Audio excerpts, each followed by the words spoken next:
Hello and welcome to the Overlap Rugby podcast. This is episode 47, and we had a little hiatus. We did post Six Nations. We didn't.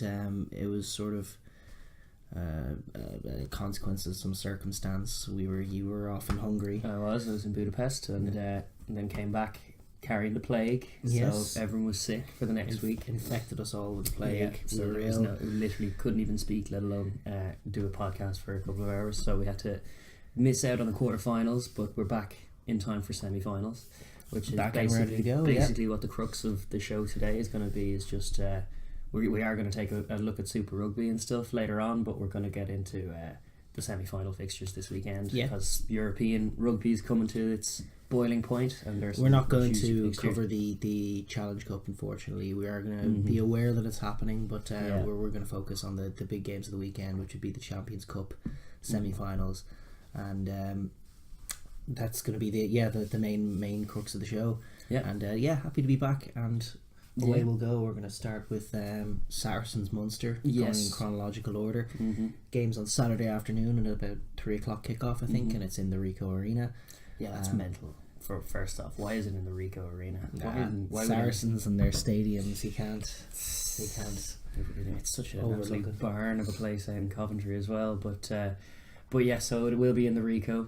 Joy. There will be many Munster fans there. There will as well, and it's going to be a tough enough game. See, like we saw this fixture. Well, not quite though, but the inverse where Munster were at home a few years ago, and Sarries kind of just showed themselves to be a bit of a gulf apart when it came down to it. Despite it being tight in the first half, with Munster being ferocious to get the upper hand physically, you always got the sense that it's like Munster weren't scoring any tries for this dominance, and eventually the class was going to tell, and that's kind of what happened. And this time, the fact that it's Sarries at home probably skews it a little. There are some losses for Sarries. They're missing Brad Barrett in that midfield. And that's definitely without Brad Barrett, they definitely leak more tries. They do. It's a truism. And Farrell as well. Farrell's form guide is kind of tough to get a read on as well. Obviously, he missed the quarterfinal because his kid was being born, which was fair enough. But like the last time we've kind of see him play a game of consequence was the Scotland game. That's right. And so it's kind of down in Twickenham. Yes. So what are you reading into that? Are they going to come out and be as imperious and have that tempo that they like to play with, and just bludgeon through Munster and have them like at 6s and 7s and unsure?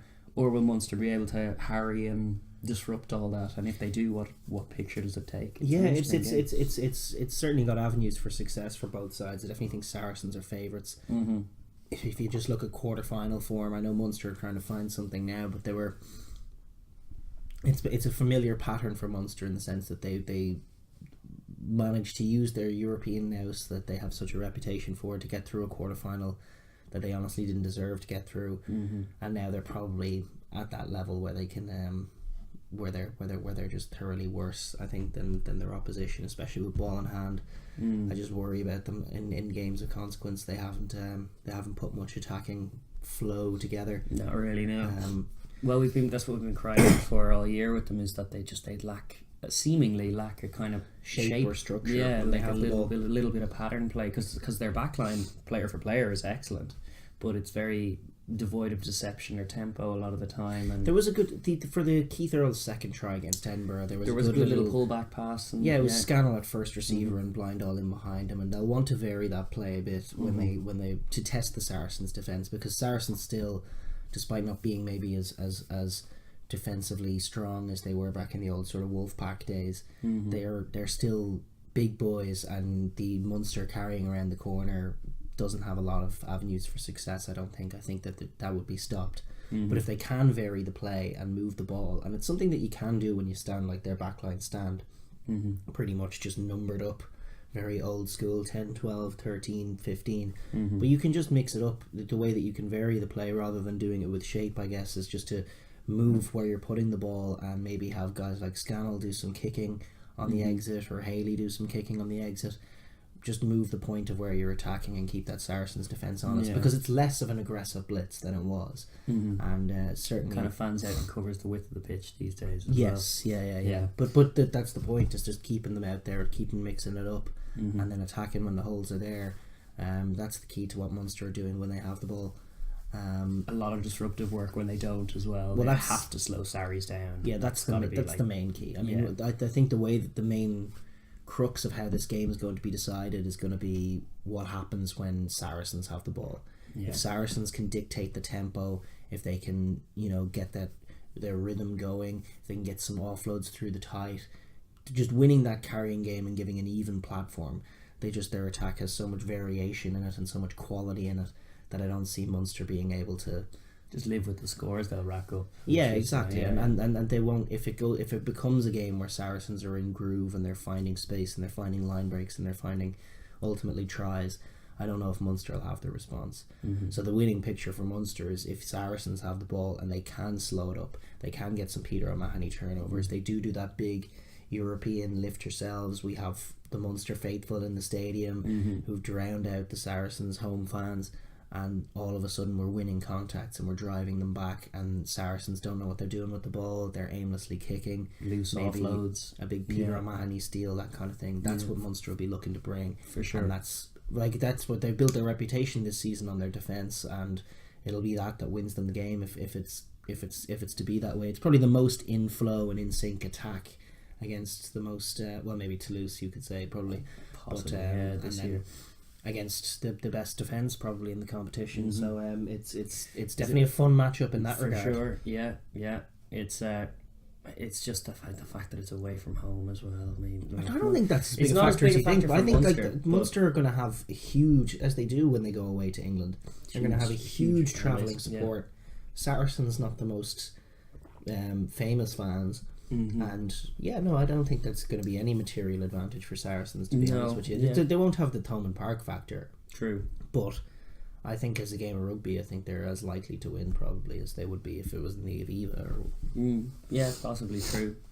It's it's interesting just with Sarries this year because they've been rotating a lot more of their players, and we haven't actually seen Farrell dictating things a lot for the last little while from 10. We've seen a bit more of Alex Good from 10 in the last few weeks, and a few others as well, like other names you wouldn't have even heard before the season. Barrington at loose head. And like Tompkins now in the centre coming in a lot as well, and it's good. It's positive signs for the club overall. It's just the question now of like, have they actually got their combination set? This is where the question is like, will their rhythm be disrupted because of that disjointed element as well? They're lacking their club captain, as I've alluded to before, in Brad Barrett. So then there's obviously issues hanging over the squad beyond that. But I don't think with Billy Vunapola, I think that'll actually work to their advantage in terms of galvanising a performance from him.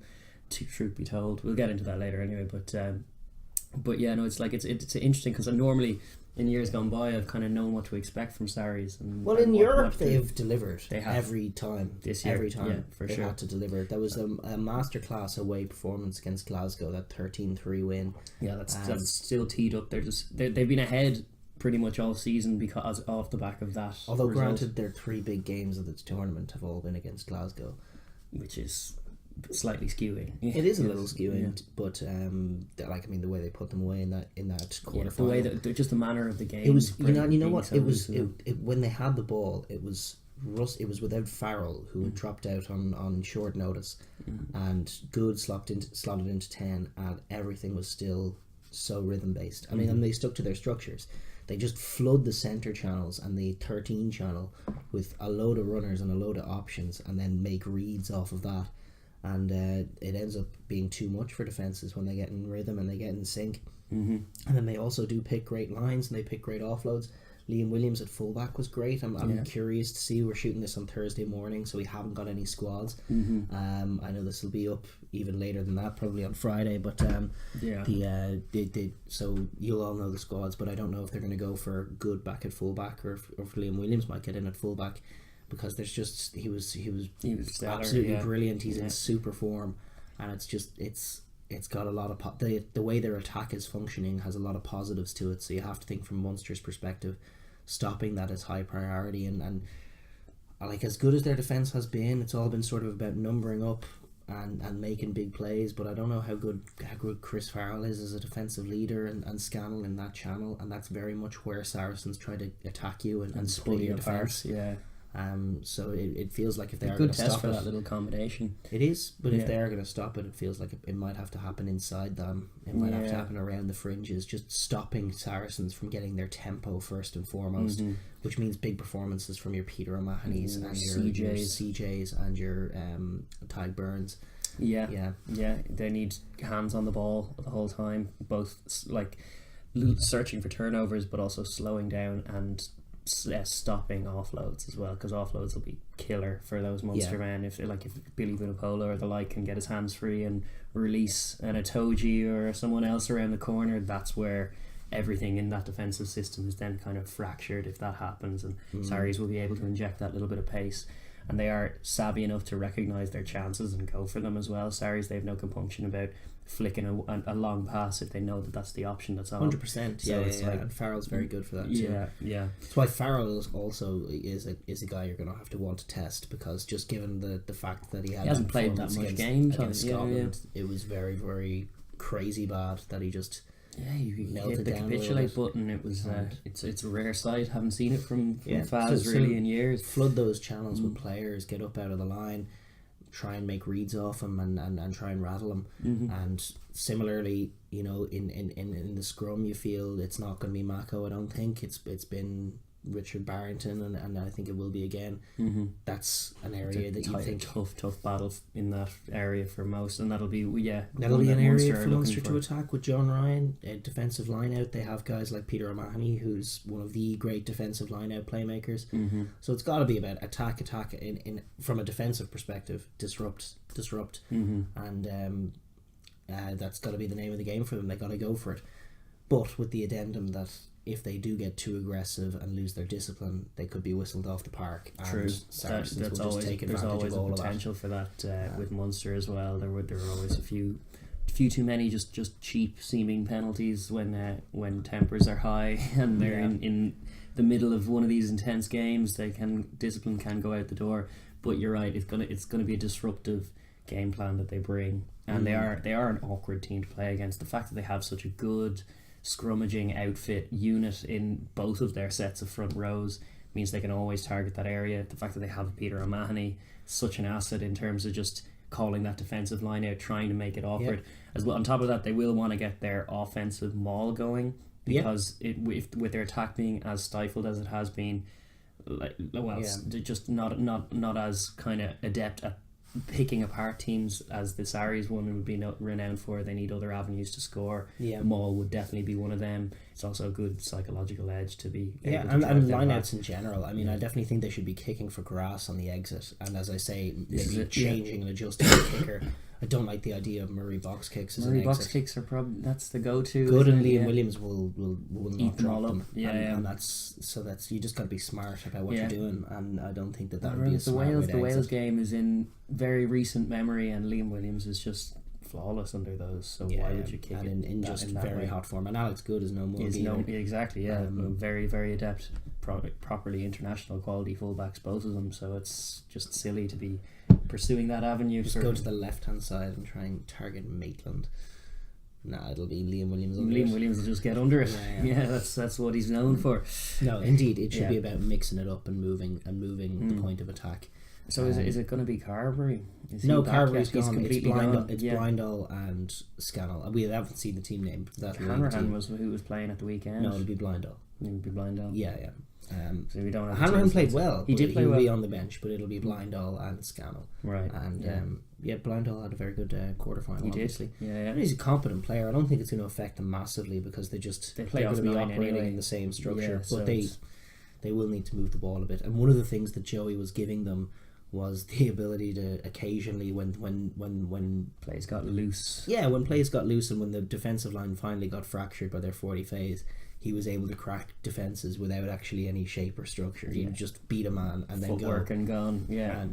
And Tyler doesn't have that same ability, that same raw ability that Joey had. And you think the Gloucester game, like the way Munster broke them down, and then Joey did sort of tear them to pieces, and it was all without structure. It was just reading a broken defence, and that's what he can do. It's natural ability that sort of bails out the coaching staff who haven't really put much together in that regard. So that'll be something that's missing. Well, if they lose, it'll still be a question of that this season, where it's like you have all the ingredients now. There's no question of quite a fun backline. Yeah, exactly. That would be good to watch with a bit of shape. Yeah. And so it's like the fact that they haven't been able to put that together really could actually be their undoing in this game. If Sarries do manage to get through even once or twice, then this Munster team are under huge pressure. If they're down by a couple of scores to this Sarries team away from home, it's very, very hard. Suddenly their avenues for success just slip away. And exactly. Exactly. I think the key to what happens is whether or not their genuinely very good defence can shut down Saracens' excellent attack. And if they can maybe chip their way into a lead and be front runners in the game for most of it, and then maybe find a winning try, and that's their picture that they want. But that said, I think the rugby-based evidence says to me that Saracens will put it together and get it done.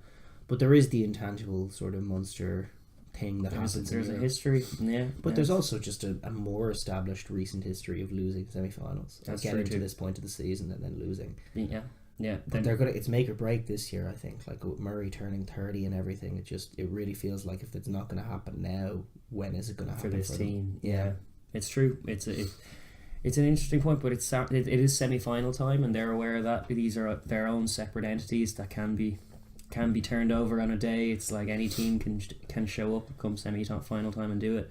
But you're right, their recent history doesn't speak to that. Their loss of a Joey Carberry, which they were hanging a lot of their hopes on in an attack, means that they're back to basically what they've been doing fundamentally, and it's not really worked all season long when it gets to the bigger tests. They're not as capable of putting a rhythm together in attack with their ball in hand. It's not how they win games. It's not. They win games by disrupting teams, getting the edge physically and up front, chipping away a lead, and then maybe finding a try or two tries that see the game off. Yeah, they did get loose and fun against Treviso, but different kettle of fish entirely. My heart is going for Munster. I hope they can get through to the final, but my head is definitely thinking that it's just more evidence that Sarries are going to be going to have too much for them when push comes to shove. And I think ultimately Saracens will have a huge amount to play for themselves. They're going to be like it's easy as an Irish fan to get blinkered by your own frustrations, but Saracens are going to be equally determined to they're going to want to regain that dominance, and the likes of Farrell. They're seeking their third. Yeah, the likes of the English lads aren't going to be overjoyed with their Six Nations after that first game in Dublin. It was a little bit. Yeah, it was all kind of downhill from there, really, when you think of it, because that was the dizzy heights of their season, and it ended in rather a bitter, well, not even sweet, just a bitter kind of end in Twickenham. So it's they'll be gunning for it. Sarries are obviously motivated. They're wearing their stars, same as the teams that are motivated by this tournament. They care about this tournament. They do. Yeah. So, and they've had a run of form that would suggest they have a bone, a bit like just even in the Sarries one, a kind of a run of form that suggests they have a big performance in them, where they should do as well. And when they put it all together, they're probably the best team in Europe on balance this year. Anyway, yeah. So my instinct says Saracens to win this game. Yeah, mine does too. But come on, Munster.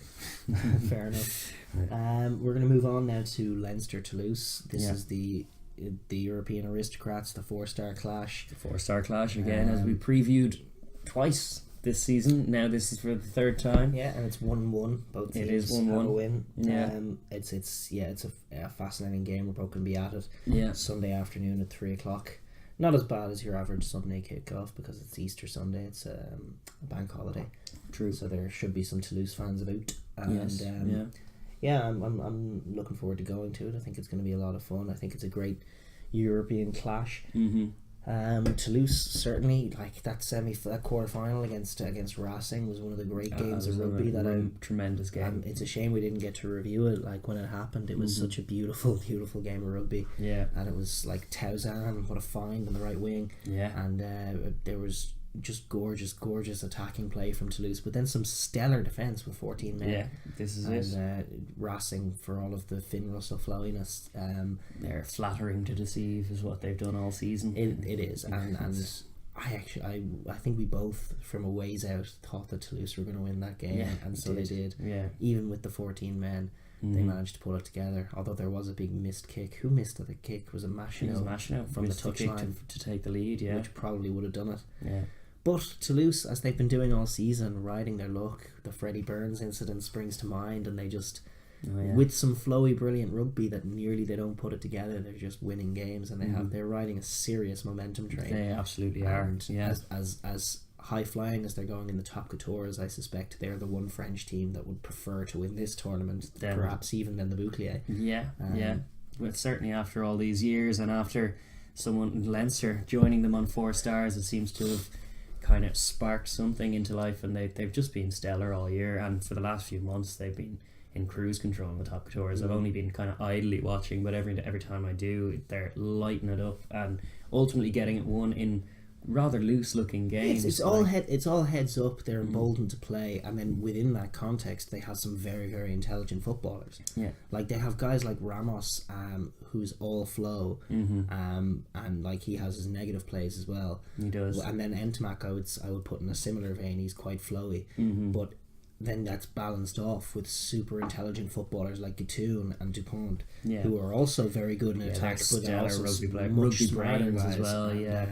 Then Maynard has been aging like a fine wine from fullback, and then you've also you have your Kino in there, and you have Cheslin Colby. Cheslin Colby, who is a superstar and just lights things up. At the weekend, he slipped and fell in his hole and turned it into a try. He did indeed. Exactly. He's just a wonderful player, and such danger from anywhere. Even that last try against Leinster in Dublin is evidence of what they can do.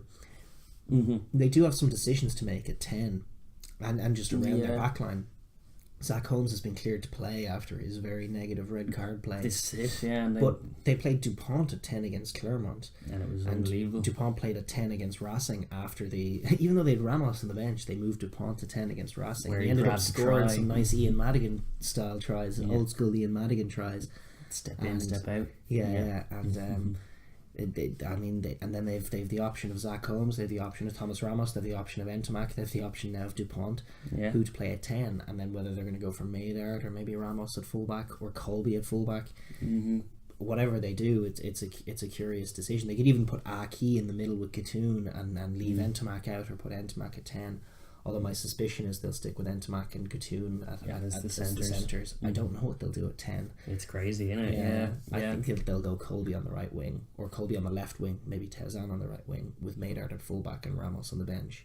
And then at 10, you could go Bezzy at 9 and Dupont at 10. It wouldn't surprise me to see them do that. It's not a terrible idea. I like Bezzy too. Bezzy's a decent scrummy, and you want your Dupont in there because he's making play after play. He's having some season, so you can't in all good conscience leave him out of the team.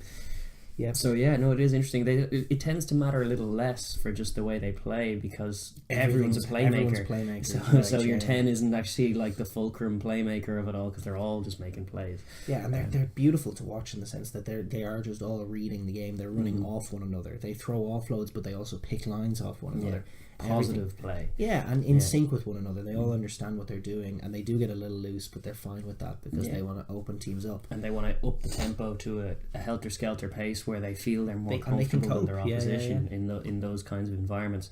They will be... They're not... It's living memory what Leinster did to them in the RDS, and that's like their last resounding defeat of the season was in the RDS to Leinster, so that's something that does impact on this game, despite the form guide showing Toulouse win. Leinster kind of stalling in their domestic competition. There's still a factor there. They do have the blueprint of what they did in Toulouse. Toulouse, and what it was the first and foremost. I know you'd see that game 28-27. Leinster did have some good plays. Toulouse had some good plays and ended up just narrowly winning it. But one of the early pictures to that game was when Leinster did try their carry game.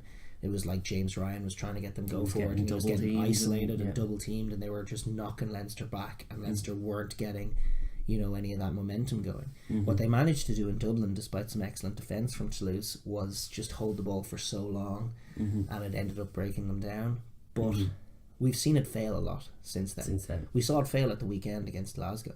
I mean, Leinster, there was just one or two errors that stopped them from permanently holding the ball, but they still held the ball for an age, so much so that Johnny Gray made 43 tackles, just beyond shattering all records, because Leinster were holding the ball for so long and running off 9. running off 9, attacking the Johnny Gray channel apparently, doing it constantly, and they did end up getting some tries out of it. But the fact is that Glasgow, with much less possession, managed to comfortably outscore them. Because their attack wasn't offering enough, and Glasgow's defence was patient and did its work. And then when they got the turnovers and when they got the chance to use the ball, they were just more effective at doing so. And it's a very familiar template for Toulouse, and they've beaten Leinster already this year. They've witnessed what England did to Ireland, playing in a similar way, what Wales did. They do have the negative template of what happened to France when Ireland played like you'd expect Leinster to play. And with that very much hold possession, break them down, camp in the 22, go through 40 plus phases, and then kill them and tire them out. And that's what Leinster did to Toulouse in Dublin. That's what France had done to them in Dublin, and that'll be a concern for Toulouse, as well as the fact that they've no real poach men. They don't. That's why it's so effective against them. It was the same with France. It's like you can't.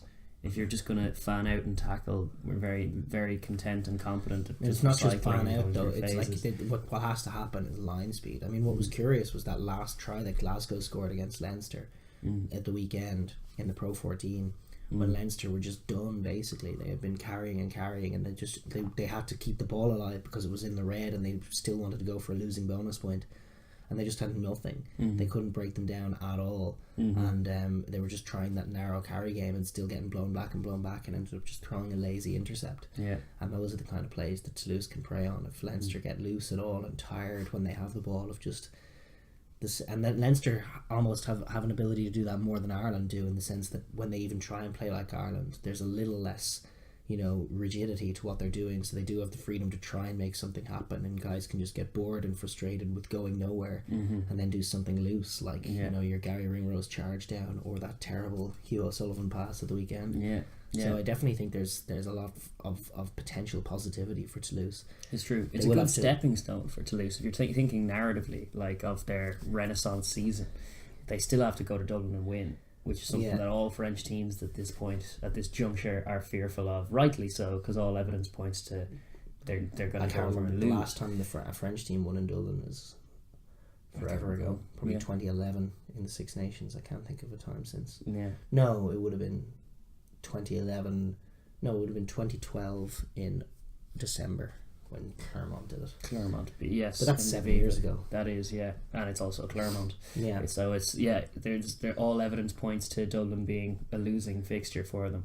But Toulouse have been just revived this year, and it would be a very important little springboard, especially having come through the quarterfinal against such adversity, losing their 10 so early on, having to kind of be hard-nosed in defence, despite the fact that their tendency in the top of tours this year has to be a little loose in defence and to get into firefights. They don't fully want to do that against Leinster, because Leinster traditionally I think they will want to do that against Leinster. I think they'll back themselves to outscore Leinster, and I think I would too. I think they want to create that template. They want to get their hands on the ball though and be able to keep it, because that'll be the fear. Is just like the last time they came to Dublin, they were spending 20 minutes tackling before they even had a chance to play the other thing that's huge is the scrum. And that's where it all started for them. As much as Leinster killed them with the carries, I mean, they were probably ready enough, and they did defend quite well. They were probably ready enough to actually stop James Ryan again and get into his face and do that two-man tackle as well. They were targeting. That's right.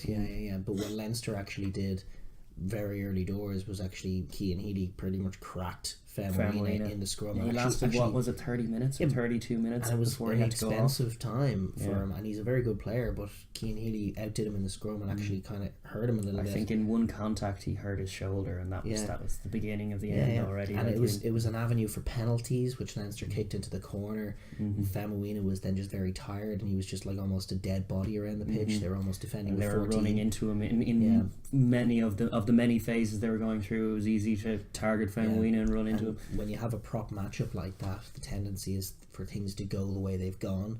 When one prop has the edge over another, it tends to stay that way. It's an interesting psychological state when you've been schooled by a prop earlier in the season. So it's a big game for their scrum, and they'll, like, if they get loose and they knock balls on, then there'll be scrums, and every knock on from them could be penalty. Leinster, doubly punished. So they're going to have to be careful in that regard, and the scrum is definitely a big area that they're going to be concerned about. So they have positives and negatives to look at. They're very much a good rugby team, but I think it's going to be go for broke, try and get your attacking game going. But the key is going to be whether or not they can get their hands on the ball. This is true. From Leinster's perspective, it's like we've been talking about finding a bit of form. It's been a curious thing because like normally Leinster's depth is such that we tend to navigate the Six Nations time better than most other teams in terms of rotating squad, getting a few results on the board anyway. Whereas this season's been curious in that they've known they've qualified for the home semi-final anyway. They did the business in the Six Nations period. Yeah, but months in advance. Helped quite a bit by the fact that Ross Byrne got dropped from the Ireland squad and was just playing for them. Yeah. Ross Byrne's been sensational for them this year, although he had a very rough game last week against Glasgow. True. They have a decision to make on what kind of game they want to play. We've been discussing this like they're going to go back to the way that Ireland played this Six Nations, the way that they beat Toulouse, the way that Ireland beat France. The way Leinster have been looking a little bit more this season as well. The emphasis is on your Cian Healy's and your James Ryans and not so much your James Lowe's and your Jordan Larmers. It's very tight, it's very controlling, it's very narrow at times, it's very off nine. It is a tempo and rhythm game, like the way that they scored that try against Ulster where they were moving the ball a little bit from left to right in the middle of the pitch. But it was very much controlled, hold the ball, and then the space came in the middle and Jack Conan went. And that was a very good try from Leinster. That was more of an old school Leinster try. But it very much comes from a place of we're holding the ball. It'll be an interesting decision to see whether they want to just be clinical in attack or whether they want to emphasise breaking Toulouse down by making them make tackles. And I've just... Like, we were raving about it when it happened against Toulouse, we were raving about it when it happened against France, but we've seen it fail a lot. Yeah, well, we were raving about it last season when Ireland were doing it routinely as well, going through 30 plus phases without looking like scoring a try, but also kind of tiring the other team out by having them make a load of tackles. There's merit to it, as long as you're accurate enough to not make any mistakes in those 30, that set of 30 but also phases. as long as superhuman things from the defence don't happen. Yeah. And that was what happened in France. Like, we had that picture of guys in those narrow channels that set everything up. And it is true from Leinster's perspective still, even when they go wide, that everything is set up by a carry-off nine that gets a bit of go forward. Yeah. That's what comes first. And if they get just stopped, as they did in Toulouse earlier in the season, just... physically driven 4, 5, 6 yards back then in those tackles and nothing else happens, and all of a sudden James Ryan, your key man, is on the deck, everything is stalled, everything is slow, and more often than not where Leinster go in that situation is a kick, a loose kick to a very dangerous back three. So I mean, that's a winning picture for Toulouse, and that's a very scary picture for Leinster. The other option is to throw your James Lowe in, your Larmer in, your Gary Ringrose in, your Robbie Henshaw in, your Johnny Sexton in. Big names, not one of them in form, apart from Jordan Larmer. And hope that they make something happen. Give them license to play rugby, give them license to go blow for blow against Toulouse. Toulouse's defence does leak some tries. They're all very smart players. They have good shapes within Leinster. They have like a load of patterns that they can fall back on, and hopefully they've been looking through some tape and deciding which ones to suit and which ones to use against Toulouse, and then going to score tries against them, emboldening them in defence to have your Gary Ringrose and your Robbie Henshaws make reads and stop Toulouse from doing what they do when they try and access the outside channels, stopping them from doing that. Gary Ringrose had a very good game in Dublin from a defensive point of view. It was probably the best game he's played all season, the way he shut down Chesney and Colby. Or against Toulouse, yeah. Yeah, that's true. He was actually on Colby watch for most of the game. And it worked very well. He did, because he's a kind of an elusive runner too. He kind of understands some of what Colby's looking for and trying to do. It's a good option to have him cover him because he has the pace to navigate that too. But it's like just the form guide is so questionable, and like we saw Robbie Henshaw back for the first time since the England game where he played at fullback. And he had a shocker against Glasgow. He looked really poor. Was falling on the wrong side, giving away sloppy penalties. Was a non-entity. A non-entity. Mind you, him and Tamani as a centre partnership. Tamani played better than he did, but I'm just thinking there's no spark in that centre partnership at all. There's nothing. Well, there definitely is with Gary. But I feel like emboldening the guys to make decisions and getting a load of attacking minds on the pitch and allowing them to run some patterns and shapes, but also to allowing them to make reads and make decisions and backing themselves to beat Toulouse and be the world class players that we know they can be might be the way forward. But then conversely, you could see two Carneys instead, and that's the other approach. That's what you'll see if Leinster are going to just try and hold the ball. either way, I'm not sure if I like selecting Sexton, I have to say.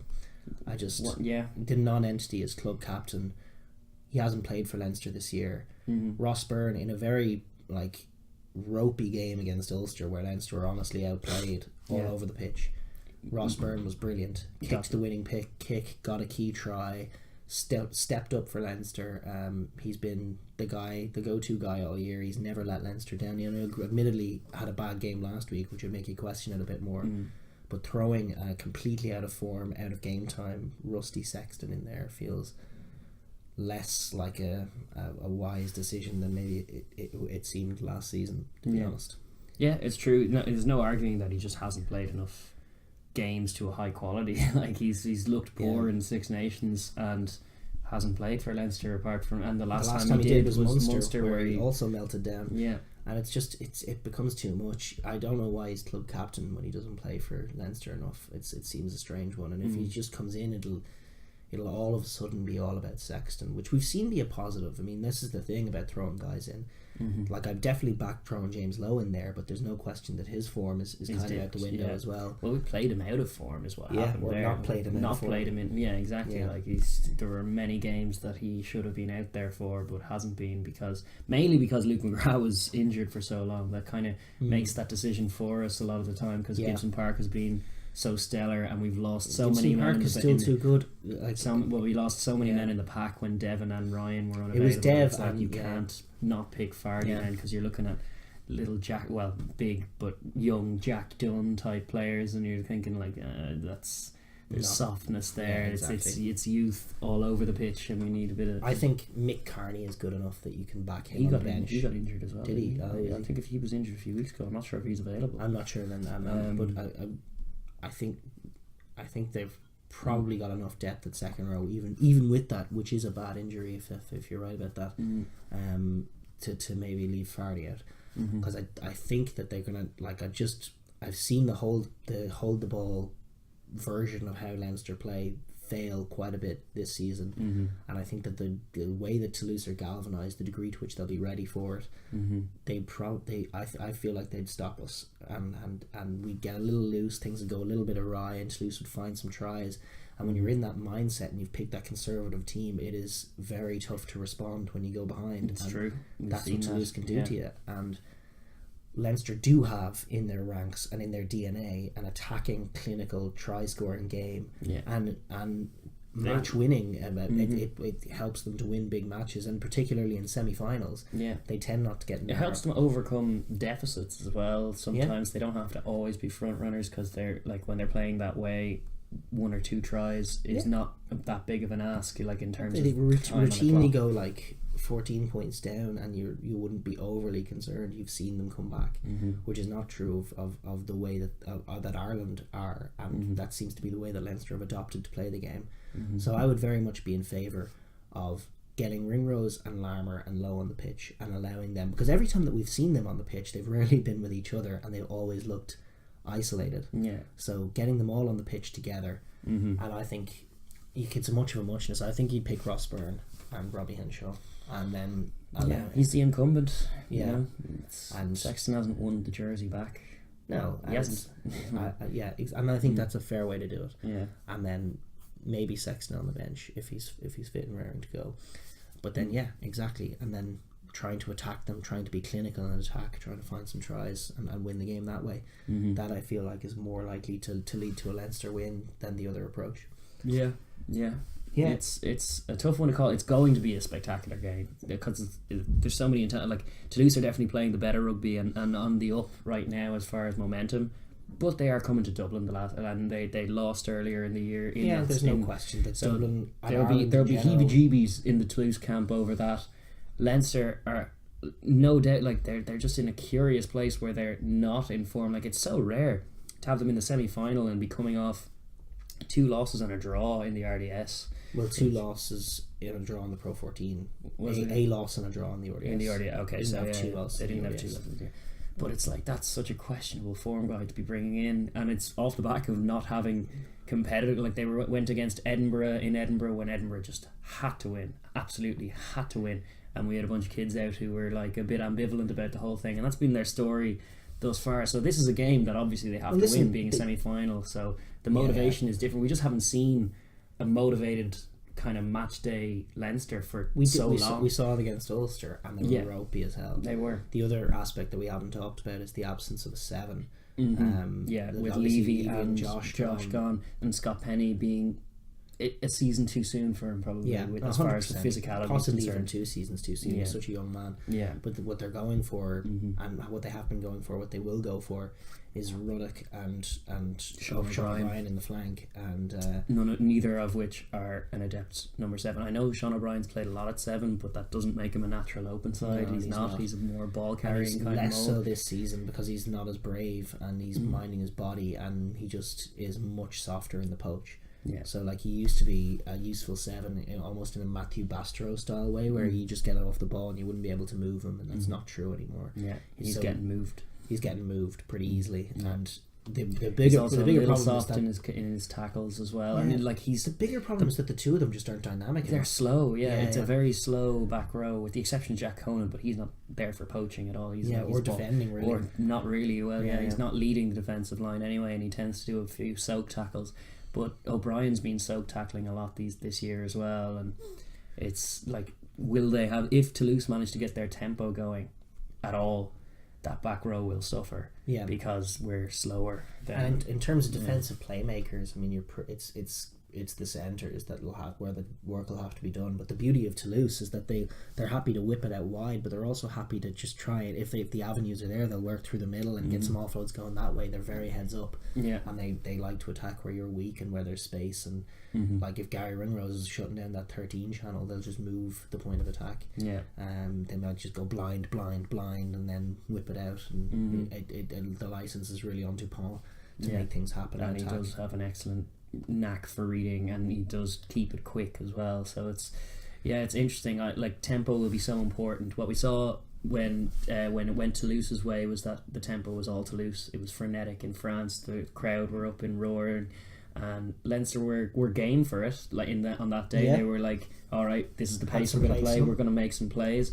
But when Leinster shut Toulouse out, showing how to shut them out, it was very much a Leinster tempo, which was slower. Not without being completely slow, but it was more methodical. It was kind of a rhythm that was more pounding. They can attack. They can attack within that slower tempo as well. And in fact, even when they're at their glorious best, they do attack with a slower, more rhythmic tempo to them. A bit more like Saracens. Than slightly more so, where it's certainly not as fractured and kind of frenetic. But it meant then that when Toulouse were getting their hands on the ball, it was still at that tempo. The game was set, and that was where some of the errors were coming in. There were drop balls that were uncharacteristic because they were just they hadn't had their hands on the ball in 25 minutes or whatever. So it's been like we've seen kind of the picture that both teams want to present or want to paint in this contest, and it's up to whoever is more successful on the day. You'll get a hint of that in the first 20 minutes, but obviously there'll be big moments from then on as well, and it's up in the air. I think you'll know who's going to win this game early doors. Certainly by about 50-60 minutes. It's such a cliche in what is a game that could swing either way to say, it's going to be a one-score game. We're not going to know what happens until the end. But I actually think like it's a close game, and either things could happen. But the winner is going to be whoever gets to shape what goes on the pitch. And so tempo is a good indicator of that, because they are different. They do like to play at different paces. So being on the lookout for who's getting the upper hand in that area is obviously a good inroad. But it's so curious because there's obviously so much history. You can't despite the fact that these are like victories from yesteryear don't necessarily impact on today, but there's so much history with these two clubs. There are 4 stars on each jersey. There's winning mentality. The quarter-final in 06, Leinster got the better of them. They met semi-final in 2010. Well, before that they were in the same group in 07-08, where Toulouse won home and away. A big coup for them. Got to the final that year and lost to Munster. Then in 2010 with Scrella at 10, and that was the year of the last French Grand Slam, they cut Leinster to ribbons. The last to check as Leinster, who were champs at the time, got thoroughly beaten. But then the next year, in first Joe Schmidt year, Toulouse came to Dublin and got lost a royal spanking themselves. In a fantastic game. And was that the last time?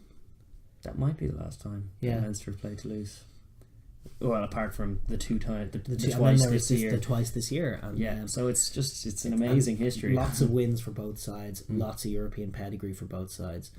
My instinct, where I always fall back on, is the rugby. And like, while it's definitely possible, given the class of player that Leinster have in their ranks, outside of your odd guy like Cian Healy and Jordan Larmour, there's not any real form there, and there's no evidence that Leinster are just going to put it together, even though we know in our like guts that they can do it. There's such European pedigree there, and there's such class all over the pitch. There's not a lot of evidence that they're just going to string it together, and there's quite a bit of evidence on the season of these same guys like going into weeks where we've said maybe they'll find something, and they just haven't, and they've been beaten. And Toulouse are just running really hot right now. They're playing glorious attacking rugby, much better rugby than Leinster are playing. They're not making mistakes. They're highly motivated. They care about this comp a lot. They have a bone to pick with Leinster. And I just think for young men, rather than getting swallowed by the occasion, they might be emboldened by the idea of going to Dublin and doing what no French side has done in a very long time. And my instinct says that they'll get it done. Yeah, it's tough. That's where I've been teetering either side. I'm gonna say the other way, because fuck it, I'm gonna vote with my head. So you're predicting a Munster-Leinster final, is it? No, I said the one that's never happened. No, we're still on the cards for that. That's another aspect to it. That one that has been promised from an many Irish years. Perspective, Leinster Munster crazy final. How many times Leinster and Munster have been in opposite semi-finals, and there's never been a Munster-Leinster semi. Munster final. Munster final, yeah. And we always mess it up at this point. So will it be Leinster or Munster or both? Both would probably be a reflection of where the season's been at, but.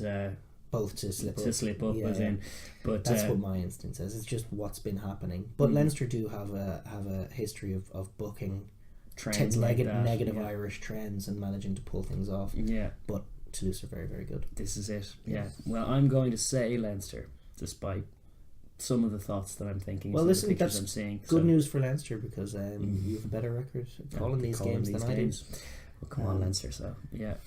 But it's going to be a great game, though. Yeah, and a huge European weekend. We're very much looking forward to it. Good to be back talking about it. It's a shame we didn't get to cover the quarterfinals in more depth. I know, because they were tremendous games. Obviously, we only mentioned them in passing. Not even the Sarries game was nothing. It was a beautiful watch, Sarries, but it's like Glasgow, and Leinster Ulster was a brilliant game in its own regard. It was. Yeah. Jacob Stockdale with that bad error, but outside of that, just a sensational run of form, and now looking awesome at fullback. He just is one of the most exciting players to watch in the world right now. Stockdale, I love watching. Yeah, so it would be nice. Would have been nice to be afforded the opportunity to talk about him, but and the Edinburgh game as well, which was its own little madness. Yes, indeed, with the Tygburn and very dives, crazy antics, but Tygburn and it's crazy antics. Some spin on it to say that Schumann crazy antics. Schumann with a shoulder to a guy, which is just an incident that happens so often in a game of rugby, and then the Tygburn octopus limbs were doing their work. I liked the suplex. The suplex was my favourite. Suplex out of the way of the try. It was ridiculous. Munster got so lucky, and yet they could win the thing. But luck is an important factor that goes into all tournament wins. The Champions Cup is an amazing tournament for that. Poor Edinburgh, they're gone. It's gone on. Last time we talked about Edinburgh, it was all positive, and it's unravelled. Yeah. So there were signs of it during the Six Nations. Their depth was stretched, mainly because Scotland's depth was stretched. It was by week 3 in the Six Nations, the Scotland team was basically the Edinburgh team. Yeah. So it's like it's a hand. And they had some chance to rectify it after that Leinster win, but in a couple of big losses, including at the weekend against Ulster shellacked them. Left them in a position where I'm pretty sure that game, the quarterfinal, despite it being a loss for Ulster, has kind of clicked them on into something. The fact that they went to Leinster and took the game to them to such a point, a team that has constantly put them in their place after positive looking they seasons. Still have a weak tight 5, but generally speaking they're actually a much better team than they were, and the difference is Coetzee and Jordy Murphy in the back row. Definitely. It just makes a huge difference having a back row, because it frees up Henderson to do a bit more of what he does rather than having to pick up lot of pieces instead. So it makes a bit more of a competent team out of all of it. But generally across Europe, We're not going to really touch on the domestic league so much, although there is big Pro 14 connotations. Yeah. We'll touch on them next week ahead of last weekend. There were interesting developments in the Premiership as well, both with Sarries and Exeter losing for the first time. Interesting-ish. I mean, the two of them are still top. The most interesting thing is that Leicester seem to probably be surviving now after that key win against Newcastle that they simply had to get. Yeah. So Newcastle going down by the looks of it. Newcastle or Worcester, but probably Newcastle. Yeah, they haven't really. They've just been propping up the bottom all season and haven't been able to get off. It's been crazy after their European showings. The whole dream of the European final in Newcastle, and no relegation instead. The dream becomes a nightmare. I actually really don't want, like, as much as Dean Richards is deserves some negative karma. I don't want to see them go down just because there's a lot of potential there, and it's not a place where rugby's been a strong hotspot, but they've actually played some class games in St James's Park and worn the sort of soccer jersey for it, and the fans seem to love it. But listen, it is what it is. Yeah, you have to win games to stay up. It's competitive.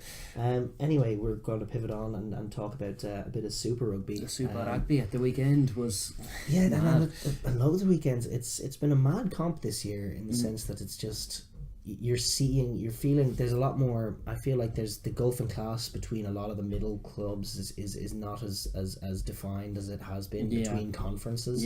And so even some of the Kiwi teams have kind of slipped back into 100% that pack as well. So what you're seeing is just a load of.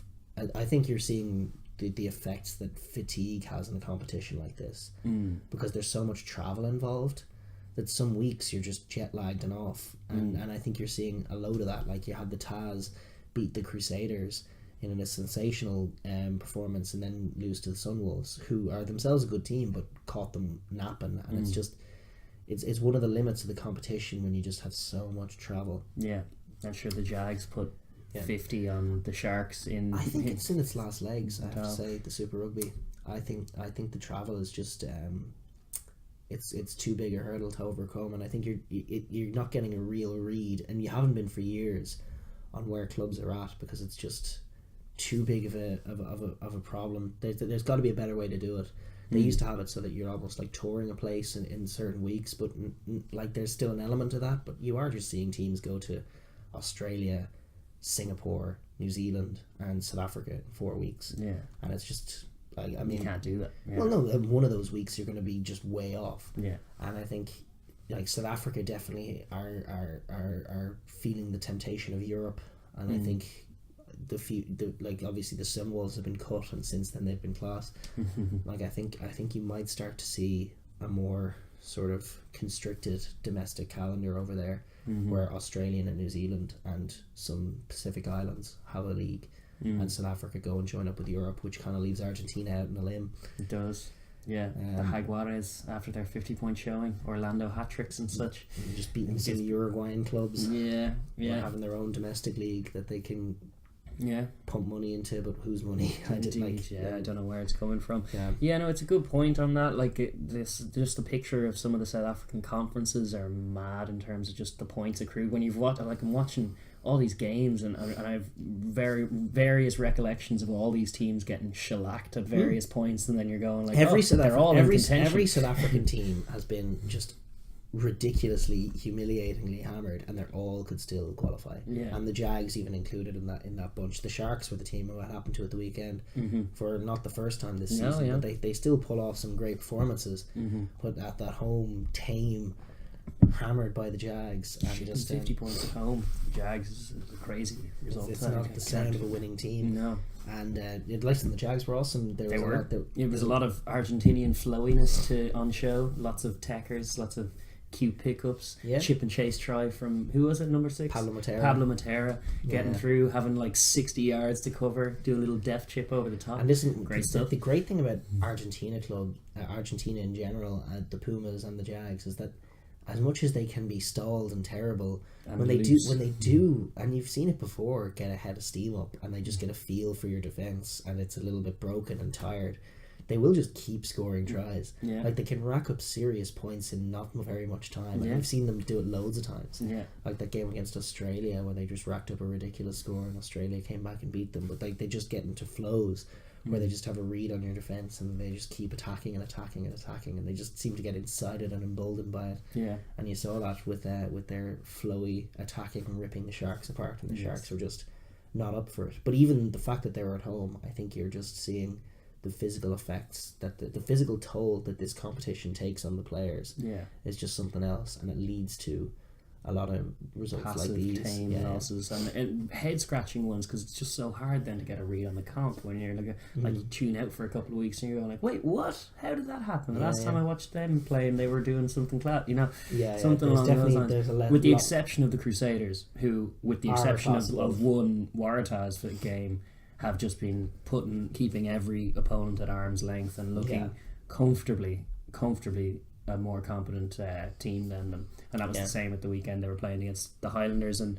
with the exception of one very optimistic Ben Smith try early on, it was just like cruise control. Well, they were leading at half time, the Highlanders, but they were. The Satyrs just upped another level. Yeah, and it's like they're very tough to be. When they fracture the line, they have so many support runners. They look excellent when in terms of converting those line breaks. Just the Crusaders look very efficient in how they're doing it.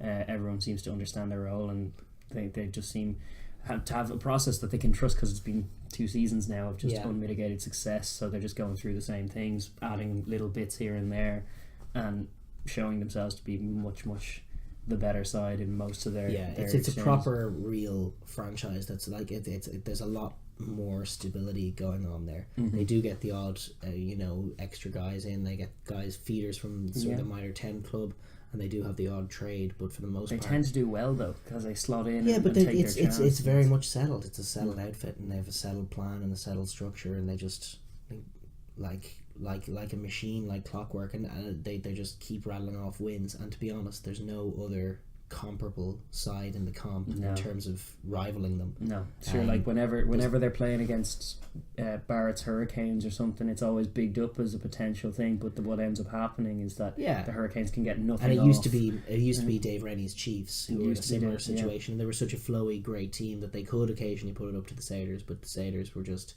as a professional entity, they're just light years ahead of where everyone else are, and that just looks set to continue. It does really. I can't see where their rivals are coming from. Like in years gone by, it was the Lions, but that seemed weren't a real rival. No, either. It wasn't. It was just a quirk of scheduling that had the Lions basically. No, it was getting a bye into the either final. the old school Chiefs and then the Hurricanes, and the Chiefs did win back-to-back Super Rugby comps in the Todd Blackadder years. Yes, but since he's gone, it's been plain sailing for the Crusaders, and that just looks set to continue. There is it's a World Cup year, so it definitely puts a spin on things where it's on a lot of players' minds, I think, and definitely they're de-emphasised, I think, a little bit, the Super Rugby franchises. But there's still a lot of positives. The Chiefs Blues game is a real what a game. Yeah, but that's what this competition can be, and why it's so valuable. And New Zealand derbies are still New Zealand derbies, and and they would be with or without Super Rugby. Yes, they would have fantastic New Zealand derbies. Exactly. But for too many years, it's been the last few years with the Australian kind of woes. There was all of that talk of just like the gulfing class between the New Zealand Conference and the rest of the tournament is stark and ridiculous. Less true this year, which is that in itself was a bit more of a positive. Although for the Chiefs and the Blues are finding some serious. They are. It was a slow start. Felt like a hangover of some kind, but they have. And they were not together as an outfit. They had DMAC at 10. They didn't really know what they wanted to do. Yeah. Where did DMAC out now? Yeah, we'll get to that too. We will. Yeah, but they have his brother is at 10 now. Yeah, Marty McKenzie. Yeah, and he's looking great. Yeah. It's been a bit more. It just looks improved. Like wasting your DMAC at 10 is a silly thing to be doing anyway. As we were alluding to in Lions tours gone by, but the Chiefs being back in flow is a good thing for the comp. Obviously, they put up a great game against the Blues, and Blues had like little moments like Nonu, 2 tries. Yeah. Smashy tries. He's like rolling back the years. Not enough, but he looks like a man who's gunning for a World Cup, gunning for the All Blacks. And he's going to be hard to ignore if he keeps playing the way he's playing. It's true. He's all class. He's all class. And just because the All Blacks, in the context of that game, Anton Leonard-Brown had to set up a try early on by bumping someone off and getting through, and then the Manonu try that Myra Post bumped him into his 7, knocked them both over like Skittles, and then over he goes, and it's like Nonu, yeah. Don't sleep on Nonu. Don't sleep on Nonu. He's just a smart man as well who can throw a pass and like a lot more to him even than just the bump offs. He's shed that extra few kgs that he picked up in France, same as everyone who goes to France. Like old school man Nonu. Yeah. That's a beautiful thing. So yeah, that's exciting for sure, and that was a very good game. And credit the Chiefs for doing it. And the only other thing from last weekend I mentioned is that the Stormers got their routine win on tour against the top of the conference Rebels. The Stormers are always good for a win on tour, and then some non-wins as well. Yeah. But shout out to Quade Cooper. What a horrendous play for one of those tries. His defence in the backfield leaves an awful lot to be desired. Just Quade. Yeah. Considering I'm looking at him from potential World Cup permutations now, because you probably have to have him in there. 100%. If you're a Kiwi coach and you're looking at starting Foley or an Aussie coach Checker, and you're looking to have Foley and Beale and the boys. Yeah, exactly. And you don't know what they're going to do now at fullback and beyond. It'd probably be Jack Maddox at fullback, but I think like if Quade's not starting, fair enough, but he has to be on the bench. Yeah. And to be honest with you, Bernard Foley is no superstar. He's not. No. He's had his hot periods and his cold periods, but his even keeled period is not particularly great rugby. He reminds me of George Ford. Oh, okay. He does. Yeah. He plays in a similar kind of way as well, where it's like if it's flowy and go forward in the wing, he can string things together, but also he's not the guy who's going to drag you out of it if it's going particularly badly. Yep. So ahead of this week, the conferences, the Rebels have taken a bit of a stronghold. The big game that I would want to be watching this week, and I rarely say this in the game when you have Highlanders Blues, another chance for some beautiful Kiwi derby action, and you've also the intrigue of the Stormers against the Brumbies, which I think will be a fun game as well, and the Chiefs against the Lions in craziness in New Zealand, which will be good. The Lions having to go to the Chiefs, and the Lions are bottom of that SAFA conference, so it's kind of meaningless because they're all so close. But I think the game of the weekend is the Waratahs against the Rebels in Sydney, which has all those Quade Foley dynamics. It's got huge dynamics for the comp, in the sense that if the Rebels win, they actually have quite a cushion at the top of the Aussie conference. If they lose, it's all game on again. But it has massive connotations for the Wallabies, and like there's a lot of Wallaby hopefuls in both teams. A lot of fun matchups, and I think just from considering how stretched they are, I'd expect to see Czechs in the crowd somewhere watching this one unfold, because it's very much, what am I doing to come this World Cup? Like let's have a look, see who's doing what. 100%. I think it's got all the ingredients to be a very fun game. Ripper. And that's a ripper, or just an error-strewn madness fest potentially. But I think that's the game from a macro picture that you'd want to be watching this week. And that's Super Rugby right now. It's hotting up. It is. It's getting into the business end of the season. Most teams have shrugged off their little kind of pre-season hangover that a lot of them did bring into the first few weeks. We're 9 rounds in, and there's 18 rounds in the regular season. So we're halfway through. So it's boiling over nicely. Obviously, our focus won't be on it for the next few weeks until Europe wraps up. But it always works out nicely in that when Europe wraps up its big games, that's when Super Rugby's just switching into proper kind of finals mode. And we're not going to have a June series either, so it's all going to get wrapped up earlier. And then they'll pivot on to the Southern Hemisphere World Cup emphasis, the Rugby Championship. So the season is laid out nicely, but for the time being it's very much just regular season games going on in Super Rugby, and still outside of the Satyrs and maybe the Canes, it's still very up in the air about who's going to do what. I think the Bulls are probably the SAFA team best placed from that herd to make a run of it in the playoff. They play maybe, but they still, same as everyone else, they just have some shocking games, and it just makes you scratch your head and think, what? Because when you see them play well, the thing is that all those middling teams are actually not too far away from each other in level, and it actually becomes a question of the little physical edge that you can be lacking as a result of any number of factors, mainly from travel being one of them, that ends up having a massive telling effect on how the games go. And you see these players who are class softening out of contacts and thinking, what's going on here? So but that is Super Rugby.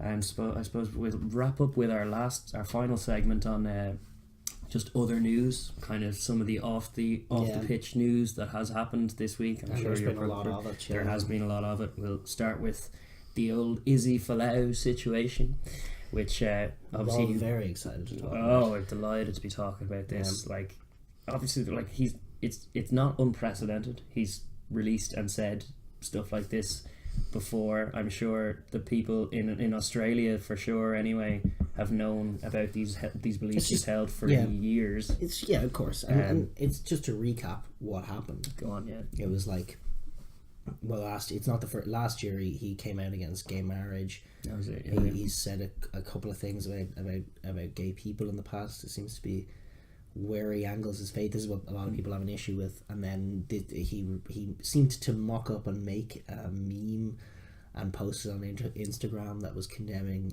amongst others, homosexuals and a whole group of perfectly benign human characteristics. Yeah. And say they were all going to hell. And that was it was not far off Westboro Baptist Church style stuff. It was it was a picket sign held by an indoctrinated 3-year-old kind of thing. Yes, it was bad. It was silly. And then so the ARU decided that they have their reasons. He signed a contract with them last year that presumably included a clause of I would actually assume it did, based on just his previous comments and the fact that no one's under any illusions about how he feels about these issues, but you can stipulate it's like, well social media behaviour, and that's was probably in his contract, and that seems to be the basis on which they've now terminated his contract, which he's now appealing. But ultimately the news from a rugby perspective is that he's not going to play probably again anywhere, but because Czech has come out and said he won't pick him anymore. Michael Hooper came out disparaging, but also his contract's terminated and they're under no obligation to pick him for games, and they clearly don't want to, so even if he wins his case, it'll just be a payout. And maybe somewhere I'll pick him up to play the game, but maybe not. Maybe he'll go back to Aussie rules. Yeah. You never know. And so there was that aspect of the story, and then the next thing that happened was, well, first of all, a few people pointed out, well, no, we'll just say the next big news entity was that Billy Vunapola came out and released a pretty explicitly homophobic statement, in the sense that he was like, she manners to be a woman, am I wrong? I was like, yeah, kind of. Yes. So he released that statement, kind of being supportive of Folau.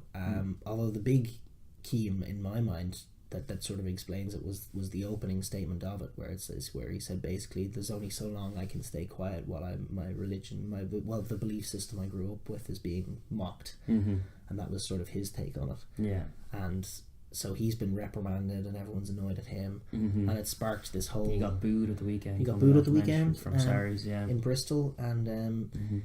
Yeah, it sparked this whole debate and discussion about what to do, because there's a broader context to this that's being missed, I think, in the sense that it's easy just to condemn whatever Folau and maybe even Billy as just terrible assholes who are, just homophobic bigots, and that's the long and short of it.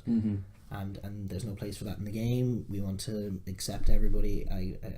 People of all orientations, and when you're discriminating against them, you're gone. And that's seems to be the predominant take. Yeah. And then there's the other side of it, of people who are just like, freedom of speech, but they basically agree with what Folau is saying. They're just sort of using freedom of speech is the angle of argument, but it's basically go easy, keep on it. Yeah, and that's been the whole sort of discussion. The broader context that's missing is that it's not necessarily an outlier. Yeah, in the sense that, like, the post that he posted was liked by a good few rugby players, Alan Alatoa and Waisaki Naholo and a few others, all predominantly South Sea Island. Yeah, Pacific kind of island. Yeah, and that's the point. Notoriously very, very devout. Amongst in censuses in the world, there are the highest levels of. Levels of theism. Theism, yeah. It's like if you look at if you ever do a trivia on it, it's like 98%. Yeah. Are theists that believe in God and are not atheists. Yeah.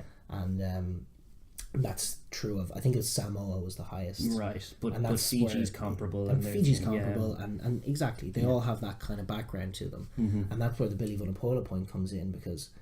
Well, the context that's also missing from this that you have to be aware of when you're condemning these guys is, first of all, their society is different and isn't necessarily as well, hasn't gone through that period that our society, that a lot of Western societies have gone through of accepting and having this debate. Recent stuff in even Western history. It's recent stuff 100%. To have that development. So yeah, to be like throwing shade at Billy Vunapola saying that you're just a terrible person for holding these beliefs is not. It's not getting to the nut of the issue, because he's not. But it is true that he's coming from. He could be, but it's not what's important. Yeah, and like 30 years ago in this country, or certainly in the 1960s in this country in Ireland, is like there just wouldn't be a person who didn't think that way about homosexuality. Yeah, and that doesn't mean that they're all terrible people. It's they were conditioned to think this way in what we've now come to the conclusion was an utterly misguided and quite hateful way. That is a source of shame, but also it's not necessarily a condemnation of everybody who lived in that period. And the practical thing to do when presented with that reality isn't just to say everybody who thinks that way, shut up and don't speak. And that's the part of this story, the nugget of this story that I don't like, is that the conclusion that everybody's come to is that, you know, Billy Vunapola, and by extension guys who all think and agree with this, Waisake Naholo and Al Nalatoa, and there's a few others as well, that they are all to shut up and don't say their beliefs, and if they do, they're in trouble because it's just decided, you know. And that's my issue with that, is just that's not how we got to where we are. It's true. We got to where we are on the issue of specifically of acceptance of LGBT people by having a rigorous sort of debate. And it just the position of tolerance and respect won that debate so thoroughly against, you know, a combination of you know, bigotry, indoctrination and religion that was just completely flawed. And like it's obvious to say, but everything that Folau says is just so flawed, even from whatever angle you take it from, whether it's like he's Christian, he's being ridiculous in the Christian department because there's no sort of biblical basis for the degree of obsession that he has with the LGBT angle of it. Yes, there's just no basis for that. It's the old adage of, like they mentioned, not eating shellfish more times in that same passage than they exactly. So there's no working on the Sabbath. I've seen him catch many a high ball on the Sabbath. You know, like it's so there's all of that context there's the argument is terrible, but it's the point is to have the argument, and I think that's how you get there. And it's important to appreciate when we're using and rugby does use these guys from the South Sea Island. They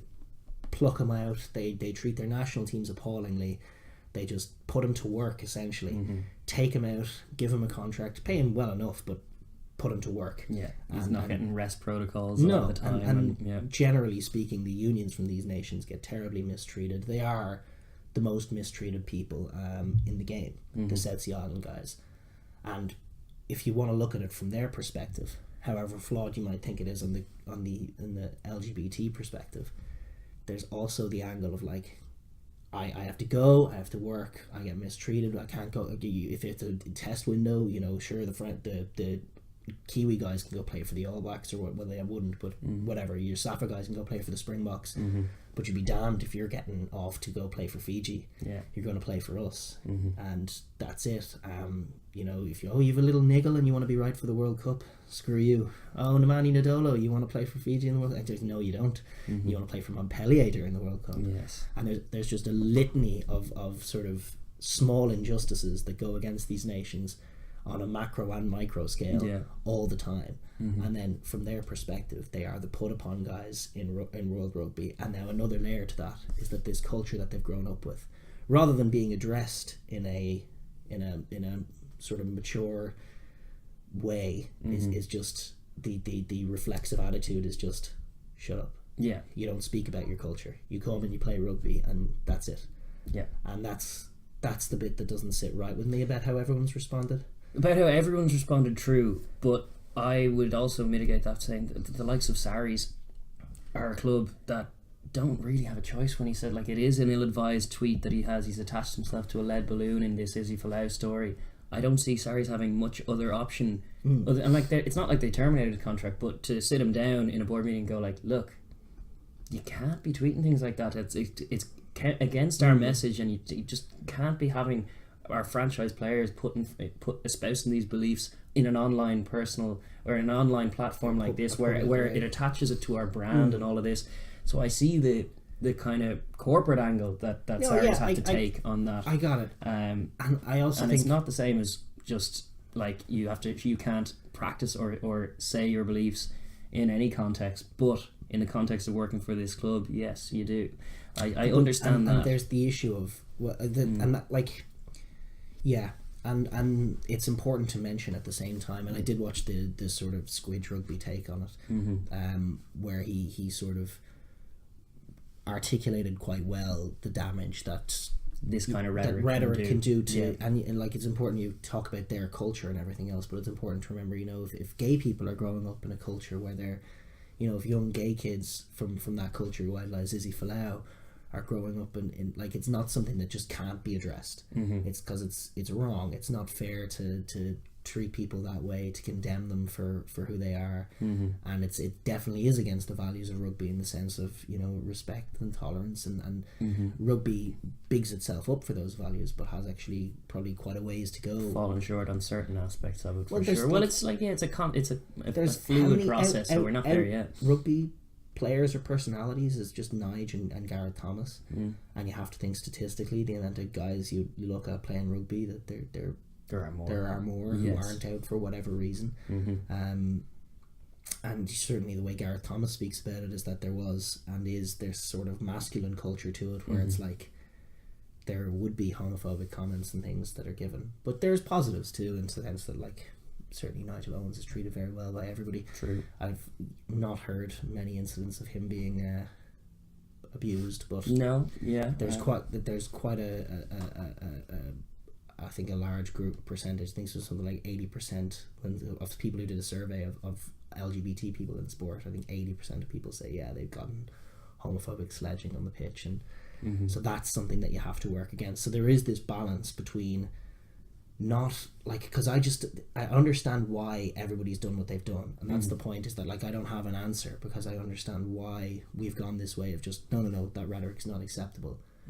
But I think the end result has been just ignoring the broader context of where these guys are coming from and telling them just to shut up and play rugby has its own issues, and that aren't being addressed. And so it's a terrible situation, obviously. True. It's a shame that, first of all, Izzy Folau has and he's possibly an outlier in the sense that he's extremely devout and a preacher and everything else. I don't actually mind the ARU drawing the line with Folau in this way, because I do get the impression that more so than the likes of Billy Vunapola and all these South Sea Islanders who may have grown up believing this stuff and possibly still do to an extent, Folau is a bit more just tyrannical in his approach sometimes. He just seems very hard-nosed on it, but also a little bit kind of crazy in some of the stuff he says, and preachy and problematic in the preachiness of it. Wasn't going to stop, and probably wasn't going to listen to anything other than that. And it was an audacious tweet anyway. Like, he knew he signed a contract, no doubt, that said that he couldn't do that with no intention of keeping it. So that's terminating the contract is kind of legally grand, as far as I can see. But it's then you're talking like if we want rugby to be as inclusive as a sport as all that, just that obviously including the LGBT community is very important in that, but do you include the bigots as well? Well, the point is that is everybody who believes these things a bigot? Or so is that just there's just more bigots in the Pacific Islands than there are in Ireland? That's a ridiculous thing to say. Exactly, and kind of a racist thing to say. I think there's probably a way to engage with that sort of issue, in the sense that there's just this widespread. There's probably a way to engage with it that's better than just being dictatorial. Well, to kind of swivel on as a point, I think one of the better ways to do it is the Union Cup, which is coming up in Ireland. Ireland are hosting the Union Cup, which is an LGBT rugby tournament. And that's going to invite, I think, 40 plus teams to Ireland over the course of 2 days out in the DIT campus. And it's like DCU campus even. DIT don't even have a campus. Yeah, that's true. But that's a great thing, and obviously Nigel Owens is an ambassador for it. A few other heads were there at the launch in the Aviva Stadium when Gordon Darcy, and that's obviously much better. Like, that's gonna it sparks things talking, gets social media trending on these certain things. It's an event. It's That good. this Just is good. it's first of all, it's raising money for Belong To, which is a LGBT charity in Ireland, and then secondly, it engages that community with the sport in a very real way, very tangible way. And it's not to say like this is the gay tournament and then that's it. But there's that was my issue with it when I first found out. It was like, well, if you're good enough and you're gay, you should just be in. And you can, of course. Yeah. It's there's value to it outside for of that. sure. Yeah, it's a celebration of that and a welcome into rugby, a saying of you're welcome to that whole community, and I think a great event. I think so too. Yeah. I'm going to try and get down to it as well when it's going on. But because I think it's in May this year, and this is our kind of your point on that. It's like you can't shut it out, but these kinds of events spark a conversation on it as well, and that's the way to do it, is to like the walls aren't torn down by forcing silence in people. No, indeed, and that's but the point. Engaging people who think differently in conversation. Actually, from a perspective of a country that had gay marriage be illegal at around the time, or was legalized around the time you were born, to now being gay marriage being legal and being sort of in the mainstream, just thoroughly, not completely, but thoroughly accepted and part of society. Society to get to that point in a relatively short space of time. It was not done by sort of just instantly condemning those who didn't want to accept gay people or gay marriage or whatever the frontier was at the time, but to shut up. It was actually engaging with them in the conversation, and the template is there, and it's there all over the world, that when you engage with them in the conversation, be it on religious grounds or social conservative grounds or on whatever grounds, it's a losing. The anti-gay argument is just a losing argument, and it doesn't win because it's got nothing. Like, you boil it all down and it's just, I find them disgusting, or I was raised to think they're a bit icky, or whatever. And there's nothing really there beyond it. It's all just bloviating nonsense, and that's the conversation that you want to spark into life, and it will win ultimately. I think so. I think so. But your point on just the forced silence is it right just in makes that me regard. uncomfortable. But it's not the same. Like, it's not. All of that, my mitigating thing to that is that it's just a corporation looking out for its, or a franchise looking out for its interests with its and employees. Not necessarily the interests of the game, guys who or they, the guys who they've employed. And no, that's a problem that spans the whole game, but especially the whole world, especially with the Sarries Island guys. No, it's true. It's a good point that you make that I think has been missed. It's a slightly more nuanced one, because it is easier to condemn, and obviously, just for clarity's sake, we disagree with everything Folau and Vunapola said. Obviously, like, it's not the way we think at all. It's gibberish, and I'd very strange. It's just to have it come out. It was a very strange story, and we're normally not ones to comment on things off the pitch, off field on this comment, but it's a big story in the context of the game. The broader context, ultimately, which is really depressing, is that one of the most exciting fullbacks in the world won't be at the World Cup. Yeah, in fact now two, because the other bit of news is that Damien McKenzie ruptures ACL and is also out for the World Cup. Such terrible news. Yeah. So geez, in a week, Izzy Folau and Damien McKenzie, for very different reasons, but two of the most, from a rugby perspective, two of the most exciting guys to watch, are not going to be at the showcase event for the World. And that's surely bad news. That's terrible news. Sad news. Yeah. You should get, there's no salvaging Folau, but I see you've suggested that Damien McKenzie hit up Waisaki Naholo. Yeah. Get out there to that witch Himself doctor. And Dan Levy are the two big names who've so far missed out in the World Cup. Yeah. And see if they'll accept a nice blonde white kid as someone they can heal. Yes. And exactly. No, it's in all honesty though, as with Cruden 4 years ago, it's I think dirt dust for him, the injury in April, and there was some parties like 2 days apart from when Cruden got injured in 2015. There you go. And that was it. It was just the season gone. And he was playing so well in that game as well. That was that great Chiefs Blues game that produced so many moments, but took down McKenzie for the World Cup. Can we forgive So that's two down of guys that would be really excited to see. D-Mac and Dan Levy, and obviously Izzy Folau as well. Yeah, out of the World Cup. So there's some very negative news there, really. But then a more positive kind of spin to keep with the Cruden thing. You mentioned Cruden. Obviously, he won't be at the World Cup, but he will be at Glasgow. Well, apparently there's a Glasgow. rumour that he's unhappy at Montpellier and is willing to take a very serious I can believe that. pay cut to go to reunite with Dave Rennie and play for Glasgow. That would bolster them so much. Bad news for Adam Hastings. Bad news for Adam Hastings, but that's still a chance to work with Aaron Cruden for Adam Hastings. Kind of true, There's positives there. Yeah, especially in the absence, because he's such a young man and he's being thrust into the thin role. The role of our club 10 instead of where he probably should more naturally be, which is someone's understudy. Indeed, yeah. And so bringing Cruden into Glasgow, if they do get that deal done, would be a great deal for a very positive thing. Yeah. And the other little bit. Well, yeah, the first one is Manu Tuilagi has also all the other news is just bad injuries. Yeah. Manu Tuilagi has torn his hamstring again, and I think is done for the season. So that's more bad news for Leicester, but I think probably okay for the World Cup. Okay. And good to have a lot of rugby under his belt without getting injured. A record event. A little string of games that he's managed to get going. A whole Six Nations. And played really well. Yeah, he's been tremendous.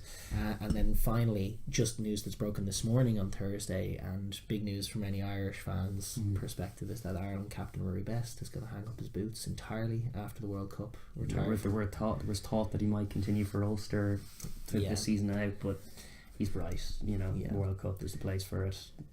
Hang up the boots, and it puts him in a good perspective, because while he's definitely more limited in his ability to make plays as a sort of an elder statesman, like, he can still get his body right for one big tournament and play well in it and contribute. So it'll focus his mind, but what a servant to the game, and what a servant to Irish rugby. And what a man, like, an ambassador for the game as well. In stark contrast to all that other stuff we were talking about ambassador to the game, like, the guy never, like, in terms of media stuff, he never puts a foot wrong, but also in terms of just his conduct, seemingly everywhere on Lions tours, everyone speaks very highly of him. He's a class act. He really is, and amazing. He's been a great captain for Ireland, very unifying captain for Ireland as well. Like, and he's had a stellar career. And been in a couple of tricky positions as an Ulsterman in recent years, and navigated political situations, the whole Paddy Jackson situation, and I think he's always conducted himself with such dignity and class. Always class is the word. The one word summary of Rory Best, and he'll be sorely missed by the game, but he'll have a cracking career to look back on. Indeed, and much respect. And a World Cup gold medal in the back pocket. That one got to me there. I don't know about all that, but come on, Rory, take it home. Rory. Exactly right. But so I suppose we're gonna wrap up 100%. Episode 47, is it? 47, that's right. Yeah, and on our way to 50. We're getting there. We'll have to do something special for that. After a little hiatus. Pardon the hiatus, but it couldn't have been helped, and we kind of felt we needed a little bit of breathing space after the Six Nations was pretty intensive. And to be honest, we could have maybe scrambled for one last week, but in the first 2 weeks after the Six Nations, around the quarterfinal, and there was no doing a podcast, I'm afraid. So unlucky. But now lucky, because we're back. And filling your screens with a load of questionable takes. Yes, indeed. And if you have any questions, leave them down below in the comments. But with that, we're going to say see you next week, where we'll be dissecting the semi-finals as they happened, and looking forward to all that's left to come. Super. Take care, guys. Bye.